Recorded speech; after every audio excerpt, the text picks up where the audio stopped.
Oh, you guys came to attention very well. Thank you. All right. All right. Hello, everybody. My name is Toby Harper, and I'm pleased to welcome you to the Hen House Literary Event Center here at Red Hen Press in Pasadena, California. Welcome to all of you here today in person and those joining us virtually. We would like to begin by acknowledging that the land on which we stand today is that of the occupied and seized territory of the Gabrielino, Tonga, and Kizh people. Tonight is our last event in this year's series, sponsored by this fiscal year's series, sponsored by the National Endowment of the Arts. We thank them for their support of this programming and for supporting these incredible authors. Today's event features Bain, a gender-liminal, multidisciplinary artist with a forthcoming book with Red Hen Press called Sex Augury. Michelle Chihara, editor-in-chief of the Los Angeles Review of Books, and Richard Blanco, the 5th presidential inaugural poet for President Obama and recent recipient of the National Humanities Medal from President Biden. Wow. We are joined today by interpreters Fern Gilbreth and Lillian Thompson. Thank you very much for your help today. Now, please help me welcome to the stage Michelle Chihara.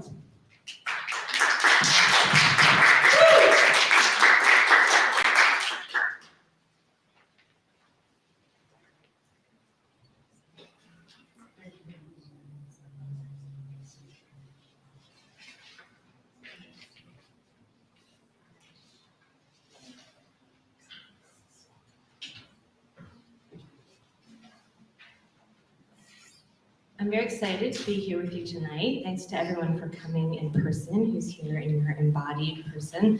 Thanks to any of our virtual viewers. I'm not going to do a long introduction. I'm just going to say that this is a real honor and privilege for me. And I think you'll be excited to hear from Bain. I've read some of Bain's work in preparation for this. And I think tonight we're really thinking about embodiment and presence, what it means to be in different places in different bodies. And these poets think about that in different ways. And without further ado, please welcome Bain, who is a Virgo.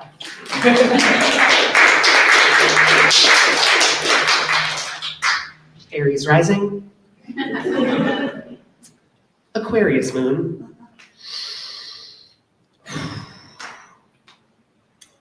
Campaign advisement. In the infinite distance between revolution and governance, my dick begins a campaign for president. It's a little funny. Phantasmagoric, filled with an uneasy magnetism.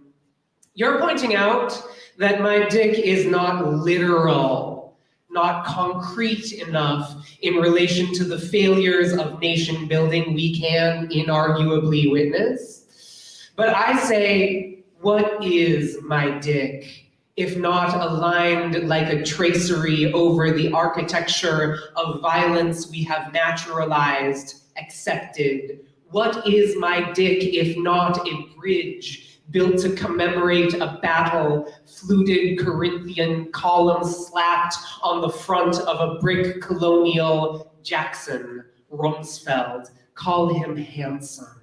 Call him philosopher, warrior, shadow king. Say no to him, and he finds a way to say you're being vague. Finds a way to say it into your mouth until a soft assent echoes back.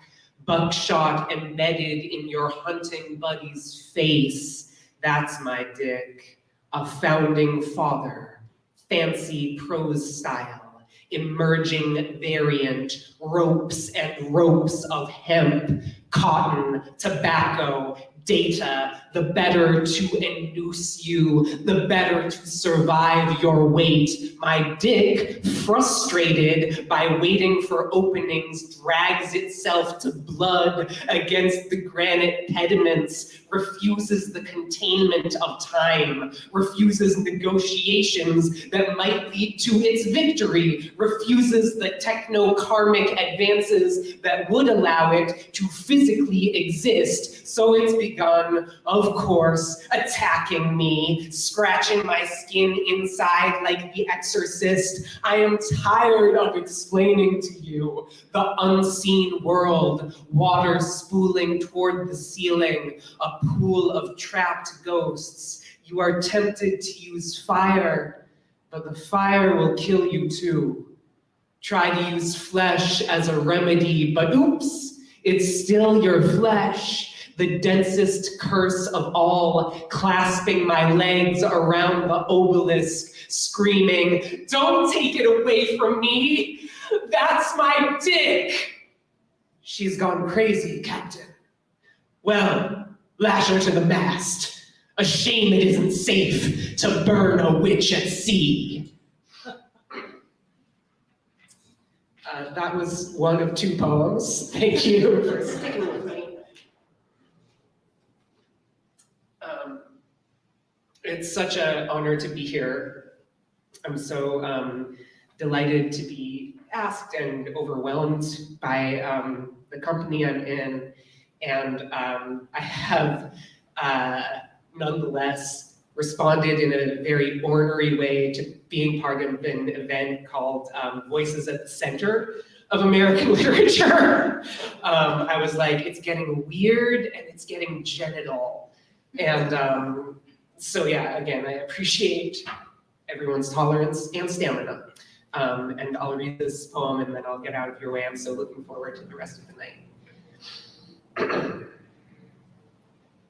There she is, my girlfriend, tentacled and self-illuminating, bouquets of peonies shuddering in her multiple gelatinous arms, her nostrils with their autonomous valving wink at me, her clear eyelid that slicks horizontally underneath the normal one like an automatic door, her jigsaw pupils radiating violet. Here's a picture of us at prom. I'm posting it for National Coming Out Day. I'm posting it for Transgender Day of Visibility. My girlfriend putting me in crotchless panties and locking my choke chain to an eye bolt in the floor. I have a lot of favorite things about her, not the least of which is the row of sharp spines along her back, which are functional, abortion-providing cannulae. Evolution's so amazing. So's the hand of God. So are the gold and purple salamander spots that multiply themselves across my girlfriend's belly, although belly is an anatomical oversimplification, which she rolls over towards me, prehensile tips quivering, beckoning me towards the other world. You know how cellophane is clear at first, then begins to catch on itself, doubling over until it's an opaque, colorless mass. I am afraid this place is like that, meaning I will lose sight of her, the one who could love me, how the air of this planet would rupture her instantly, how the camera weapon's machinic eye would train on her for capture, my girlfriend's body ensconcing the top of the Empire State Building as she screams and tries to swat away the helicopters, projectiles exploding, coppery waft of gunpowder in the air. She's gone, of course, she's disappearing. The physics of following her are obscure to me. I'm saying stay, stay, but I know it's useless. Some things you let go out of selflessness, others out of fear. My girlfriend promised me she was meeting me here. Thank you so much.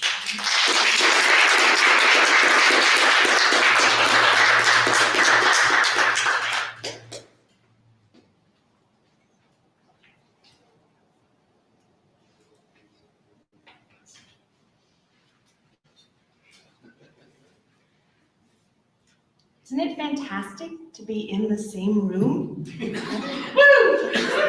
Just breathe that in for a second. Fantastic, thank you so much, C. To introduce Richard Blanco, I'm going to tell you a really fast story. I met Richard in 2017 when I was still a full-time professor at Whittier College. And Whittier College is a Hispanic serving institution, majority minority, and I was teaching Chicanx literature paired with a class of border history about the US-Mexico border.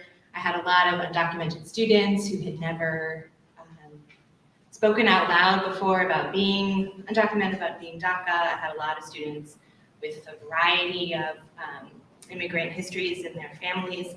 And it was very meaningful for them to hear Richard read. And he was part of a class where the power of having young people say to me, my parents were migrant farm workers. I didn't know they wrote novels about people like us. That same year, that class organized a sanctuary petition to get the school identified as a sanctuary campus. And I think both of these poets are thinking about how representation matters. Representation matters in the ways that it doesn't tokenize, the way that it doesn't reproduce a single story. The universal is always in the details, but the devil is also always in the details. And I think both of these poets are really grappling with that. So with that context, thinking about how much representation and poetry can mean in the larger cultural context that we're always in, I'm very excited to hear Richard Blanco read, and thank you so much.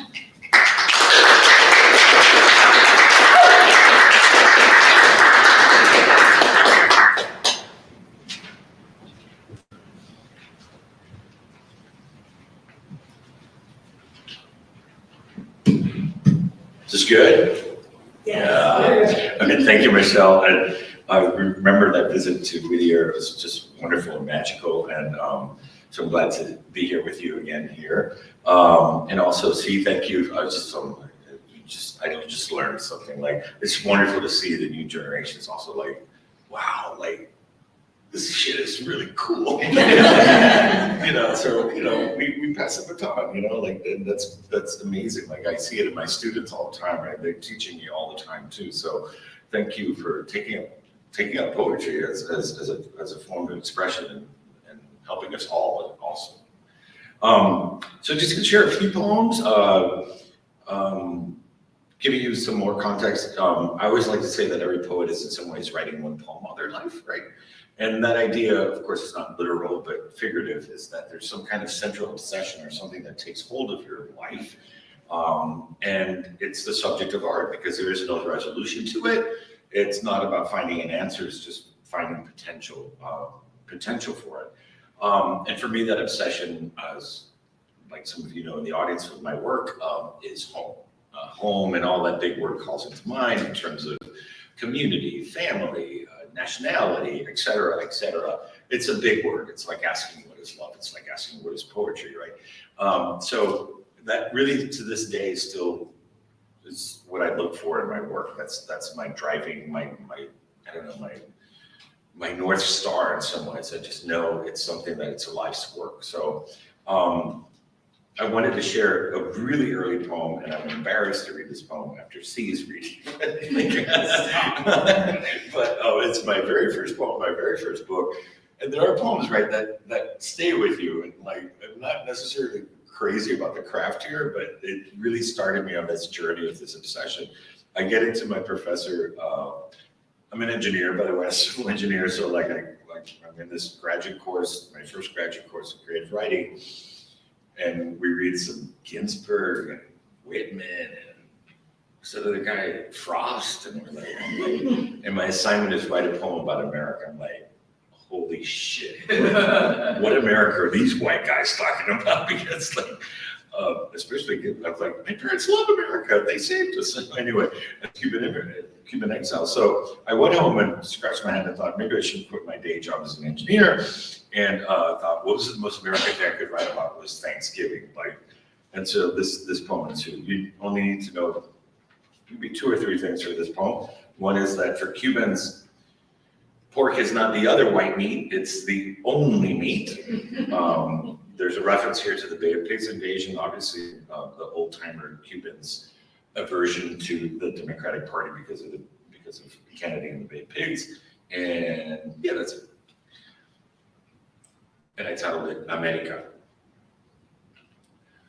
Although Tia Miriam boasted she discovered at least half a dozen uses for peanut butter, topping for guava shells and syrup, butter substitute for Cuban toast, hair conditioner, relaxer, my mom never knew what to make of the monthly 5-pound jars handed out by the immigration department until my friend Jeff mentioned jelly.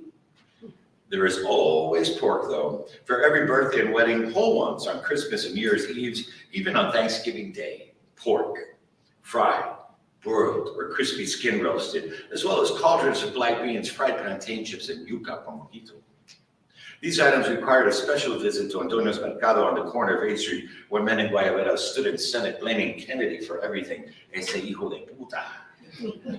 Vial of Cuban coffee and cigar residue filling the creases of their wrinkled lips, clinging to one another's lies of lost wealth, ashamed and empty as hollow trees.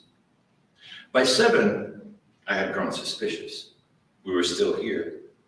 Overheard conversations about returning to Cuba had grown whistle and less frequent. I spoke English. My parents didn't. We didn't live in a 2-story house with a maid or a wood panel station wagon, nor vacation camping in Colorado. None of the girls in my family had hair of gold. None of my brothers or cousins were named Greg, Peter, or Marcia. We were not the Brady Bunch. And none of the black and white characters on Donna Reed or the Dick Van Dyke Show were named Guadalupe, Lázaro, Mercedes. Patty Duke's family wasn't like us either. They didn't have pork on Thanksgiving. They ate turkey with cranberry sauce. They didn't have yuca. They had yams, like the diddles of pilgrims I colored in class. So a week before Thanksgiving, I explained to my abuelita about the Indians and the Mayflower, how Lincoln set the slaves free. I explained to my parents about the Purple Mountain Majesties, 1 if by land, 2 if by sea, the cherry tree, the tea party, the amber waves of grain, the masses yearning to be free, liberty and justice for all, until finally they agreed this Thanksgiving we would have turkey, as well as pork. Abuelita prepared the poor fowl as committing an act of treason, faking her enthusiasm for my sake. Mama set a frozen pumpkin pie in the oven and prepared candied yams following instructions I had to translate from the marshmallow bag. The table was arrayed with gadiolas. The plattered turkey loomed at the center on plastic silver from Woolworths. I uttered a bilingual blessing, and the turkey was passed around like a game of Russian roulette. Dry, Gilberto complained, and proceeded to drown the lean slices with pork fat drippings and cranberry jelly, la mierda roja esa, as he called it. Faces fell when Mama presented her hooker pie. Pumpkin, calabaza, was a home remedy for ulcers, not a dessert. Tia Maria made 3 rounds of Cuban coffee, then Abuela and Pepe cleared the living room furniture, put in a Celia Cruz LP, and the entire family began to merengue over the linoleum of our apartment, sweating rum and coffee, sweating rum and coffee, until they remembered it was 1976 and 46 degrees in America.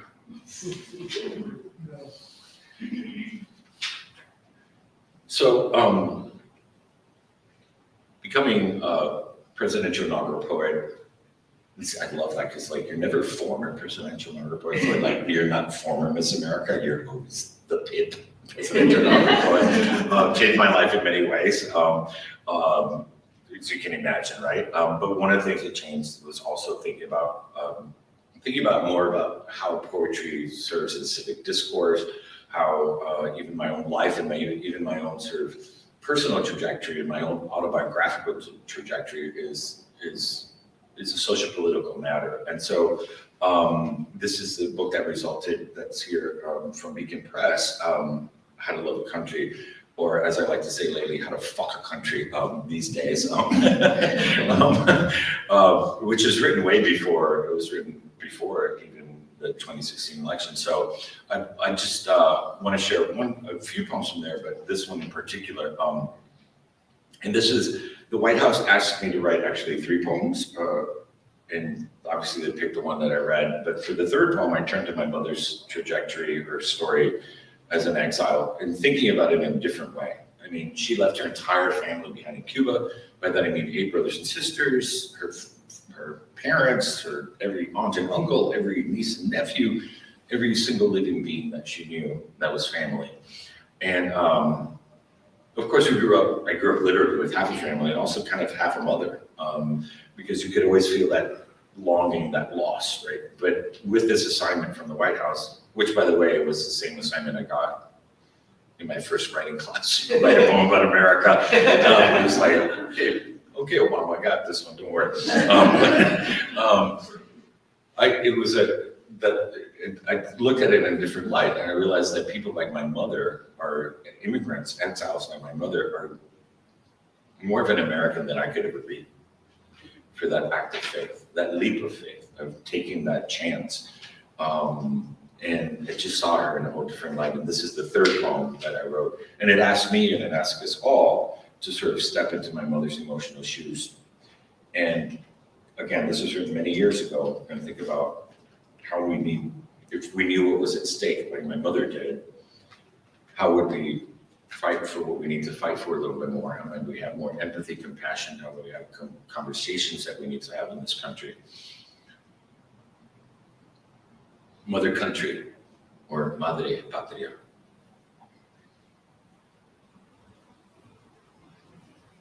To love a country as if we've lost one. 1968, my mother leaves Cuba for America, a scene I imagine just standing in her place. 1 foot inside a plane destined for a country she knew only as a name, a color on a map, or glossy photos from drugstore magazines. Her other foot anchored to the platform of her patria, her hand clutched around one suitcase, taking only what she needs most. Hand-colored photographs of her family, her wedding veil, the doorknob of her house, a jar of dirt from her backyard, goodbye letters she won't open for years. The sorrowful drone of engines, one last deep breath of familiar air she'll take with her. One last glimpse at all she'd ever known. The palm trees wave goodbye as she steps onto the plane. The mountains shrink from her eyes as she lifts off into another life to love a country, as if we've lost one. I hear her, once upon a time, reading picture books over my shoulder at bedtime, both of us learning English, sounding out words as strange as the talking animals and fair-haired princes in their pages. I test her Fritz's attempts at macaroni and cheese, but with chorizo and peppers. And her shame over Thanksgiving turkey is always dry, but countered by her perfect pork benin and garlic yuca. I smell the rain of those mornings huddled as one under one umbrella, waiting for the bus to her 10-hour days at the cash register. And at night, the zzz, zzz of her sewing her own blouses and quinceañera dresses for her grown nieces still in Cuba, guessing at their sizes. And the gowns she sold to neighbors to save for a rusty white sedan, no hubcaps, no air conditioning, sweating all the way through her first vacation to Florida theme parks to love a country. As if you've lost one. As if it were you on a plane departing forever. Clouds closing like curtains, the last scene in which you're a madman scribbling the names of your favorite flowers, trees, and birds you'd never see again. Your address and phone number you'd never use again. The color of your father's eyes and your mother's hair, terrified you could somehow, someday forget these. To love a country, as if I was my mother, last spring, hobbling, insisting I help her climb all the way up to the U.S. Capitol, as if she were here before you today instead of me, explaining her tears, her cheeks pink as the cherry blossoms coloring the air that day, when she stopped, turned to me, and said, "You know, Mio, it isn't where you're born that matters. It's where you choose to die. That's your country."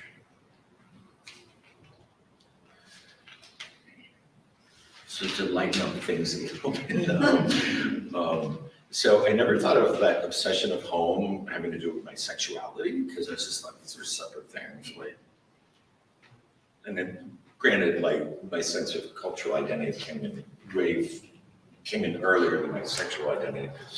But until my third book, I hadn't made this connection, like, duh, like this, a sense of home in terms of being a gay teenager, like, or a gay 20-something, whatever, that sense of safe space, a sense of community that you have to reinvent on another kind of home for yourself. And it's not a geographical one necessarily. So I finally realized these two things, this is my same obsession. Again, you can't run away from it. No matter what I write, it comes back to that.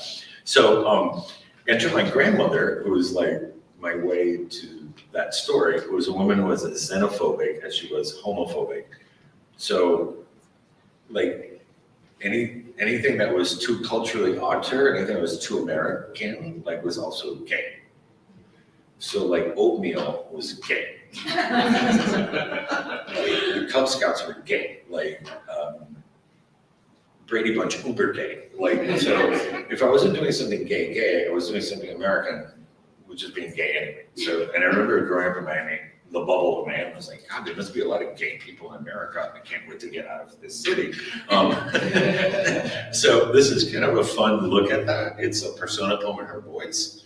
But it's more than that. I think we all have, one of the things that poetry does for you as the writer is like, it makes you really delve into the emotional complexities of all your relationships. And I realized my grandmother, my grandmother, she was actually my primary caretaker. So like, I know her more than my mother actually. But it was a complex relationship. She's also my best friend, and she was hilarious. And through writing, I learned to hate her, first of all, because I thought every grandmother called their son a faggot, once or twice a day. I learned to forgive her, and then I learned to love her. And so this is my grandmother for you. And I got to read this poem in drag, which is amazing. It's not online, don't worry, I haven't released that till after I die. But so again, in the voice of my grandmother, queer theory, according to my grandmother. Never drink your soda with a straw. Men don't use straws. Milkshakes, maybe. Stop by your mother's Avon catalog in the men's underwear and those Sears flyers. I've seen you. Stay out of her Tupperware parties and perfume bottles. Don't let her kiss you. She kisses you much too much. Avoid hugging men, but if you must, pat them real hard on the back, even if it's your father. Must you keep that cat? Don't pet him so much. Why don't you like dogs? Never play house, even if you're the husband, and quit hanging out with that Henry kid. He's too pale. I don't care what you call them, those G.I. Joes of his are dolls. Don't draw rainbows or flowers or sunsets. I've seen you. Don't draw at all, no coloring books either. Put away your crayons, your Play-Doh, your Legos. Where are your Hot Wheels? Your laser gun and handcuffs. Those knives I gave you for Christmas. Never fly a kite or roller skate, but light all the firecrackers you want, kill all the lizards you can, kill up worms and feed them to that cat of yours. Don't sit Indian style with your legs crossed, you're no Indian. And stop click-clacking your sandals like some Tropicana chorus girl. And for God's sake, never, ever pee sitting down. I've seen you. Never take a bubble bath or wash your hair with shampoo. Shampoo is for women. So is conditioner, so is a mousse, so is hand lotion. Never file your nails or blow dry your hair. Go to the barber shop with your abuelo. You're not unisex, are you? Stay out of the kitchen. Though some of us don't cook, they eat anything you want except deviled eggs, blow pops, croissants, bagels, maybe, cucumber sandwiches and those little petite fours. Don't watch Bewitched or I Dream of Jeannie. Don't stare at the $6 million man. I've seen you. Never dance alone in your room, Donna Summer, Barry Manilow, The Captain, Antonio, Bette Midler, and all musicals forbidden. Posters of Kittens, Star Wars, or the Eiffel Tower forbidden. Those fancy books on architecture and art, I threw them in the trash. No, you can't wear cologne or puka shells, and I better not catch you in clogs. If you grow a ponytail, I'll cut it off. What? No, you can't pierce your ear left or right side. I don't care. You will not look like a goddamn queer. I've seen you, even though I know you are one. So part of what I learned with that lesson is whatever crazy kind of love was like for that generation, she accepted me into her own weird way, right? This is all about pretend. Machismo starts into the cultural element, though every culture has machismo. But when I was 17, I pierced both sides of my ears just to fuck with her. So it was like, I don't know if you all remember, like, you know, left side, I forget which one side we were like straight, like whatever. I'm like, yeah, we're gonna keep her guessing. Anyway, I just want to close with this poem. Which is after that long, it won't take you on that life. I lived in Brazil, Washington, D.C., like crazy. I moved around just trying to find home. And then finally came across this quote by Pascal that says, the sole cause of a man's unhappiness is that he does not know how to stay quietly in his room. And I thought, well, this is that room that I left. And so I moved back to Miami after like 10 years.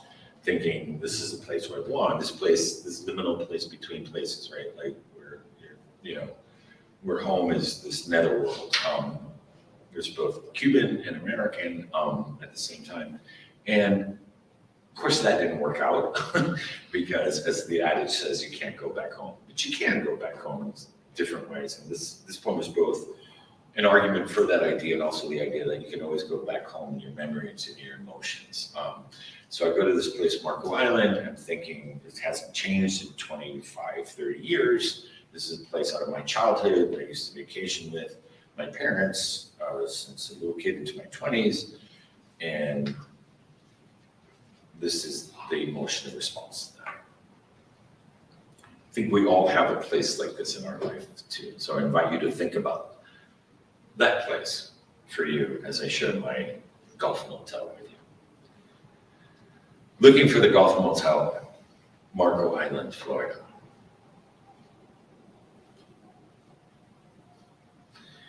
There should be nothing here, I don't remember. The golf motel with mermaid lampposts and ship's wheel in the lobby should still be rising out of the sand like a cake decoration. My brother and I should still be pretending we don't know our parents, embarrassing us. As they roll the large cart past the front desk, loaded with our scruffy suitcases, 2 dozen loaves of Cuban bread, brown bags bulging with enough mangoes to last the entire week, our espresso pot, the pressure cooker, and a pork roast freaking garlic through the lobby. All because we can't afford to eat out, mijo. Not even on vacation.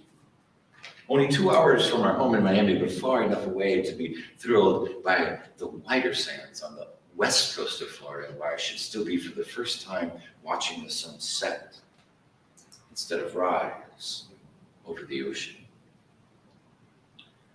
There should be nothing here, I don't remember. My mother should still be in the kitchenette of the golf motel, her daisy sandals from Kmart still squeaking across the linoleum, still gorgeous in her teal swimsuit and amber earrings, stirring a pot of arroz con pollo, adding sprinkles of onion powder and dollops of tomato sauce. My father should still be in a terry cloth jacket, smoking, clinking a glass of amber whiskey in the sunset at the golf motel, watching us dive into the pool, 2 sons he'll never see grow into men, who will be proud of him. There should be nothing here, I don't remember. My brother and I should still be playing parcheesi. My father should still be alive, slow dancing with my mother on the sliding glass balcony of the Golf Motel.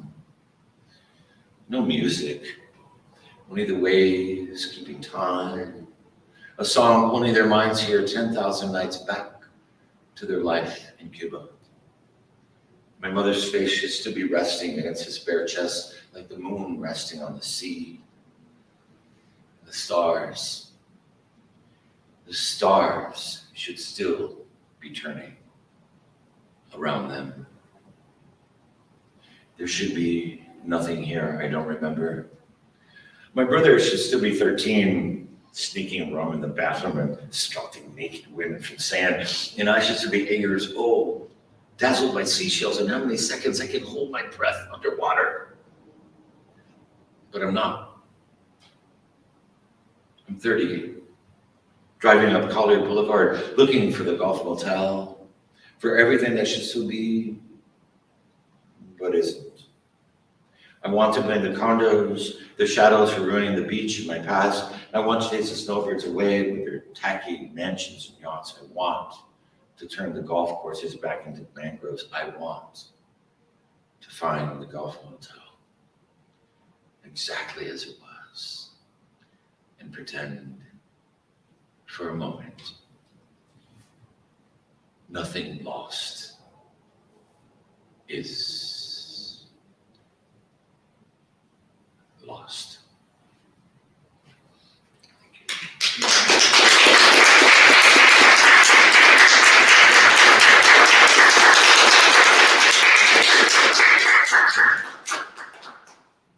But oh man, I don't want to go up down the stairs again.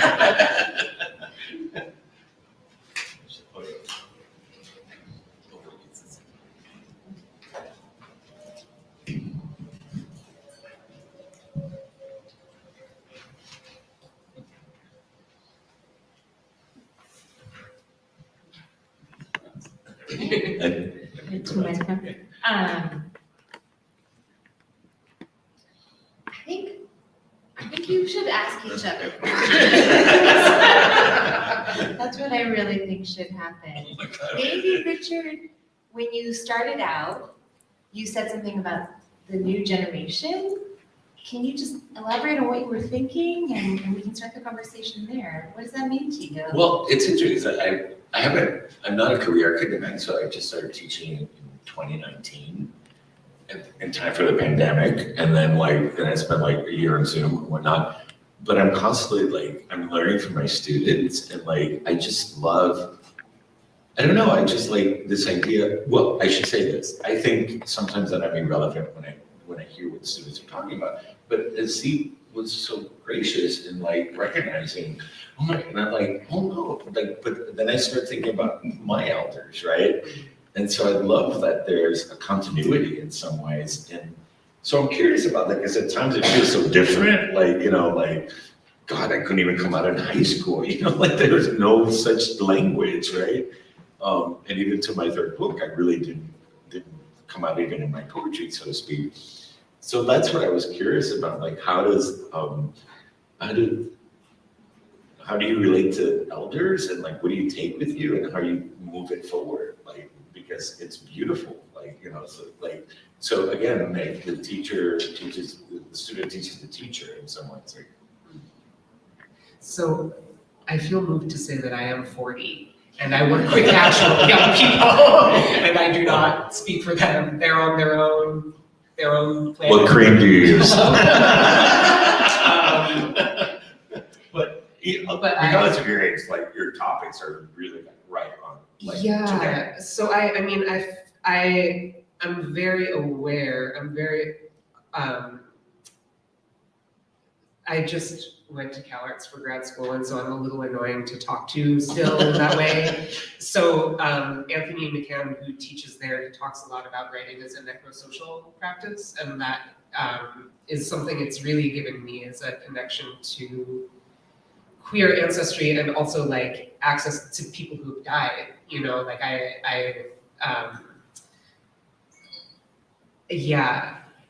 I feel like part of why I started with my age is that it feels like there is such a difference, like the generation behind me, like they've never known, like AIDS has been a treatable Right. thing the whole time, you know?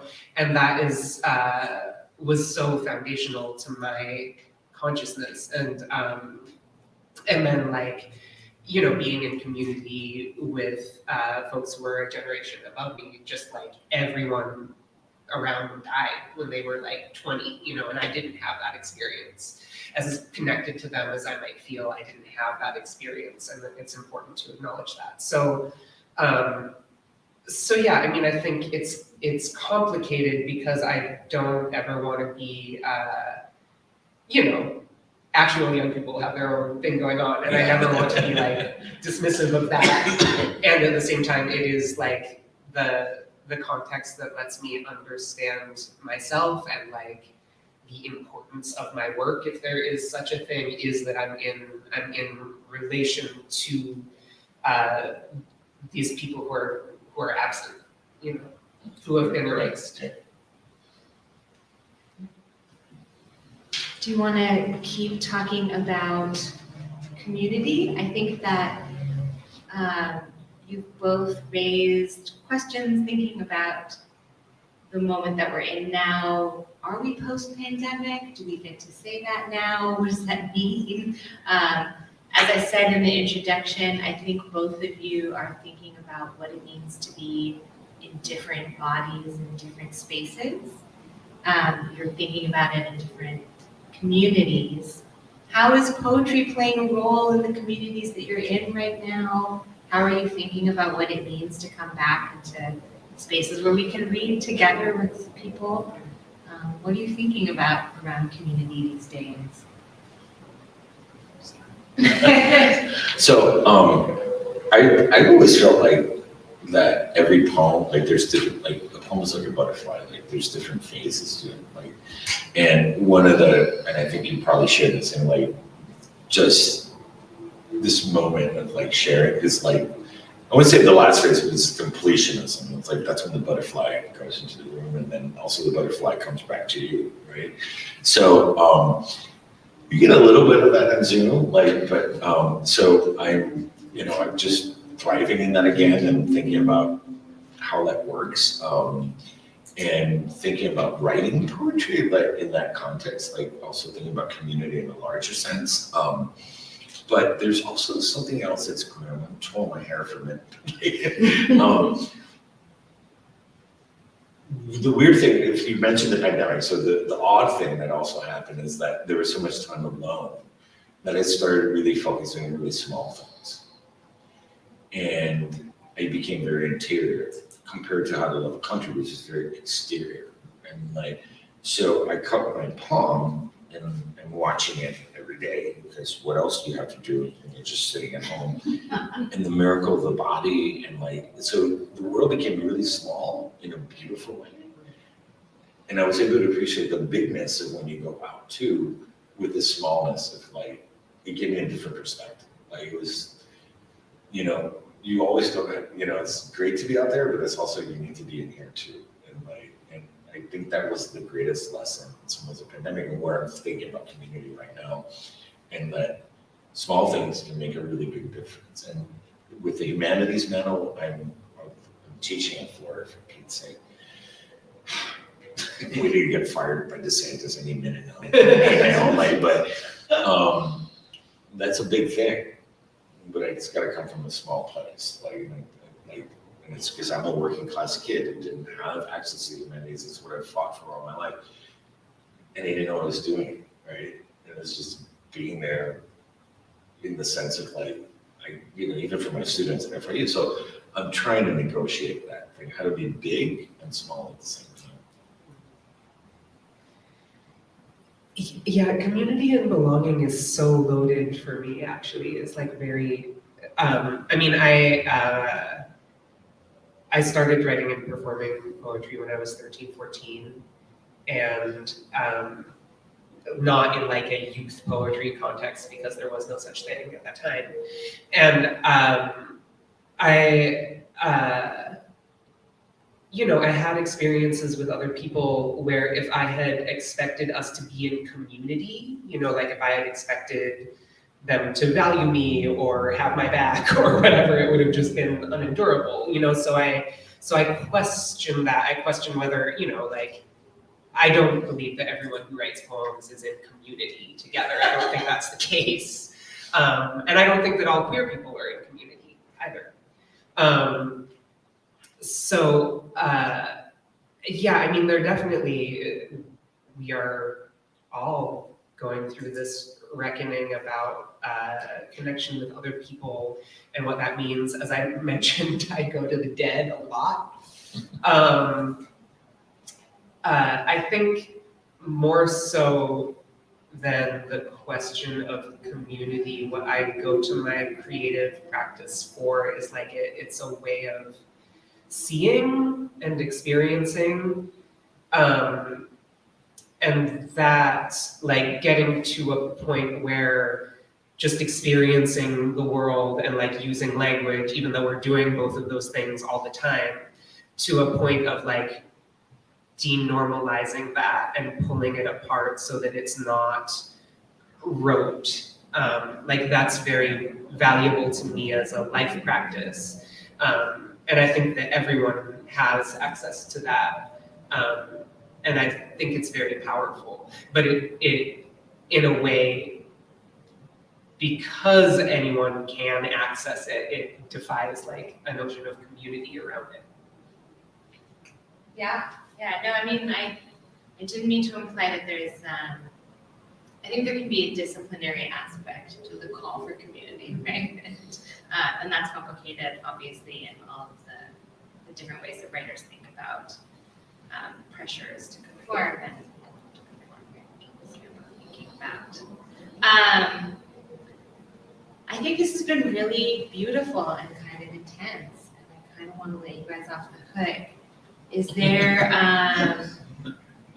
you know what, I had these prepared questions and I think it's too heavy. You know what I'm gonna do? I'm here. Here's what I'm gonna do. I'm a parent, I have 2 kids, and one of the things we do every day is we do one good thing, one bad thing, one weird thing. We usually do it from our day, but you guys can just do it from wherever. One good thing, one bad thing, one weird thing. What you thinking about?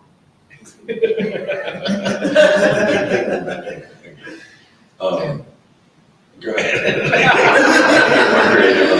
Oh man. Yeah, it's amazing. The creativity just like vacates your physical body in so many experiences.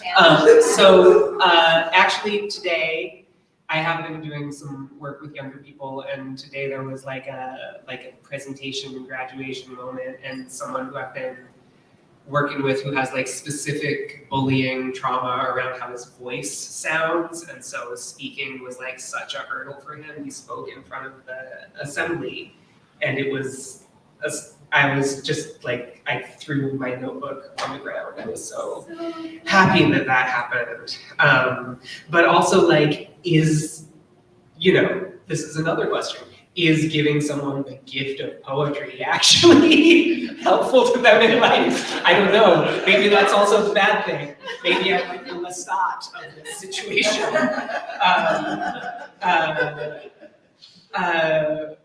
Weird thing, I don't know. What's top of mind, weird thing, I'm like, cars. We're still signed up for being in cars. We know there is another way. We're not choosing it. Every day. Yeah, it's weird to me. So this is something I did today that was good, bad, and weird. Okay, Today, right? Like, sure, go for it. because I'm sort of, I'm not in my home turf, so like I'm like not my usual self. I'm probably doing all the bad things I usually do. So I may like bring historically things into it, like, so good things. Today, or this couple of days I've been here, so I've been thinking and met with a group of people. I don't know if that's really a good thing, that's really a large thing, but we're trying to put together a poetry sort of TV show kind of thing. So part of my trip here is to do that good in the world. again, I'm not at home. It's a bigger thing. It's never gonna probably see the light of day, but we'll see. But thinking about in terms of like how poetry can also be out there and mess up people at the same time. Weird thing, this is probably every day, I kind of meow every once in a while. So with my students, I'll just meow in class and they're like, and I'm like, the professor, are you a Furby? I'm like, it could be. And so I just, me and Kim just meow like every once in a while. No, she does a thing and then I do a thing and like, we're like, I don't know, strange animals that have never been created. And then the other thing is a bad thing. Okay, so we were just doing this, it's not a bad thing, but like Leon from Curb Your Enthusiasm. So today I'm loving Leon and like, fuck that shit, Larry. Like, it's just like, and it's not my usual language. Like, it's just my alter ego. And it's like, and so of course I'm in LA, so I'm thinking about like, let's go to the Palisades. I'm like, fuck that shit, Larry. Hit that shit, Larry. So we're having like this whole like Leon moment. And I think it was bad because it's also like kind of like, okay, I don't want to culturally appropriate anything like it, but like, is this flattery or is this mockery? I don't know. But like, so that was like my bad sort of weird Larry moment. I mean, Leon moment, thanks to Larry. But it's because I'm here, thinking about Curb Your Enthusiasm and Seinfeld and all 9 yards. Sometimes I bark. And the meow and the bark. I feel that we've come full circle on that. Well, let's close out with just having you both tell us what you're really looking forward to and working on now, and where we can look out for you going forward, even if that's like, at Cafe Tropical. The next event for me that I know of is on June 22nd. I'm seeing and showing video artwork at a WeHo Pride thing, and I'm working on a collaboration, but it's too soon to talk about it. And my book is forthcoming in the fall with Red Hen, and I'm so pleased about that. I do have some of my first book around, whatever. There are other. I'm available, is what I'm saying. But yeah, those are some big things on my radar. So I have, I think I sort of briefly mentioned the journey of that question of home and how it's changed. So I have a unit selected coming out, hopefully.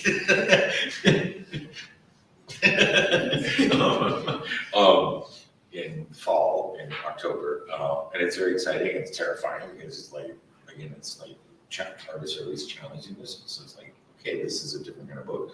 So that's exciting. A lot of stuff in LA that I was saying, like the TV show with that's something that's still like just an idea that we're throwing around. Just finished a play that was produced in Portland. That's not going to be produced in Portland, Maine, not this Portland, Portland. And that's going to be produced in Miami. That's really exciting. And then co-lyricists, so I branched out in all these, because I'm like a spaz and I can't stay still. Like engineer, poet, like what else can we do? And so co-lyricist on a musical that's also in development it's called Waiting for Snow in Havana, which is based on the National Award-winning memoir of Carlos Aire, which is the largest airlift in the Western Hemisphere of children from Cuba, clandestine airlift of children. So that's been an exciting new adventure too. And then I should say there's a lot of ships out to sail or whatever. Like I'm waiting for them to come back. They never come back because it's Hollywood. You never know. It might come back 20 years from now. We don't know. So the arts in that world are really, really a leap of faith. Fantastic. Well, thank you so much for sharing so much of yourself and your work tonight. It was really fantastic. Thank you, Michelle.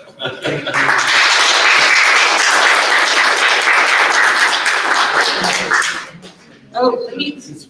I want to plug one event for the LA Review of Books. We're remembering Mike Davis's life and legacy on Sunday, the 21st. We're meeting at 3 o'clock at the Black Cat Tavern in Silver Lake, remembering that chapter of Set the Night on Fire, which is about the LGBTQ movement, and we're giving short radical walking tours in Silver Lake, and then toasts at the Black Cat. So if you're around, if you're in Los Angeles this Sunday, please join us. Free and open to the public. Great.